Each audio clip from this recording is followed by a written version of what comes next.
ಬೆಳಗ್ಗೆ 6:29 ನಿದ್ದೆಗಣ್ಣಲ್ಲೇ ಎದ್ಬಿಟ್ಟು ಕಾಲೇಜ್ ಕಡೆ ಹೊರಟೆ. ಬಸ್ ಸ್ಟ್ಯಾಂಡ್ಗೆ ಹೋಗಿ ನೋಡ್ರೆ ಶಾಕು, ಇವಳು ಸಿಕ್ಬಿಟ್ಲು. ಸರಿ ಅಂದ್ಬಿಟ್ಟು ಬಸ್ ಹತ್ಕೊಂಡು ಕಾಲೇಜ್ ಹತ್ರ ಹೋಗಿ ನೋಡ್ರೆ ಅಲ್ಲೊಂದು ಶಾಕು. 8 ಗಂಟೆಗೆ ಬಾ ಅಂತ ನನ್ನನ್ನು ಕದ್ಬಿಟ್ಟು 8:15 ಆದರೂ ಯಾರೂ ಬಂದೇ ಇರಲಿಲ್ಲ.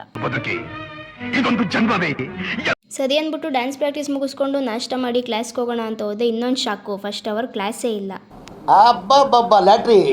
ಏನು ಮಾಡೋದು, ಕೂತ್ಕೊಂಡು ನೋಟ್ಸ್ ಅದು ಬರೆಯೋಣ ಅಂತ ಕೆಳಗಡೆ ಬಂದೆ. ನನ್ನ ಈ ಅಮೃತ ಅಕ್ಷರನ ನೋಡಿ ಯಾರ್ದಾದ್ರು ಕಣ್ಗಳು ಪಾವನ ಆದೆ, ಅದಕ್ಕೆ ನಾನಂತೂ ಕಾರಣ ಅಲ್ಲ. ಸರಿ ಅಂದ್ಬಿಟ್ಟು ಮಿಕ್ಕಿರೋ ಕ್ಲಾಸ್ನೆಲ್ಲ ಅಟೆಂಡ್ ಮಾಡಿಕೊಂಡು ಮತ್ತೆ ಮಧ್ಯಾಹ್ನ ಡ್ಯಾನ್ಸ್ ಪ್ರಾಕ್ಟೀಸ್ ಮುಗಿಸ್ಕೊಂಡು 4:15 ಹಂಗೆ ಮನೆ ಕಡೆ ಹೊರಟೆ. ಮನೆ ಹತ್ರ ಬಂದು ನೋಡ್ರೆ ಇನ್ನೊಂದು ಶಾಕು, ಊರಿಂದ ನಮ್ಮ ಅಯ್ಯನ ಮಗ ಬಂದವನೆ. ಸರಿ ಅಂದ್ಬಿಟ್ಟು ಅವನ್ನ ನೋಡ್ಕೊಂಬರೋಕ್ಕೆ ಅವ್ರ ಮನೆಗೆ ಹೋದ್ವಿ. ಸಂಜೆವರೆಗೂ ಸ್ವಲ್ಪ ಅಲ್ಲೇ ಟೈಮ್ ಸ್ಪೆಂಡ್ ಮಾಡಿ ಮತ್ತೆ ಸಂಜೆ ಆದಮೇಲೆ ನಮ್ಮ ಅಯ್ಯನ ಕೈಲಿ ಮನೆಗೆ ಡ್ರಾಪ್ ಹಾಕ್ಸ್ಕೊಂಡು ನಮ್ಮ ದೊಡ್ಡಮ್ಮ ಮಾಡಿರೋ ಬಿಸಿ ರಾಗಿ ಮುದ್ದೆ ಬಸ್ಸಾರು ಊಟ ಮಾಡಿ ನೆಮ್ಮದಿಯಾಗಿ ಮಲ್ಕೊಂಡ್ವಿ. ಇವತ್ತಿಗಿಷ್ಟೇ, ನಾಳೆ ಸಿಗ್ತೀನಿ, ಬಾಯ್. ಇಷ್ಟು ಹೇಳಕ್ಕೆ ಇಷ್ಟಪಡ್ತೀನಿ. ಓಕೆ ಫ್ರೆಂಡ್, ಬಾಯ್.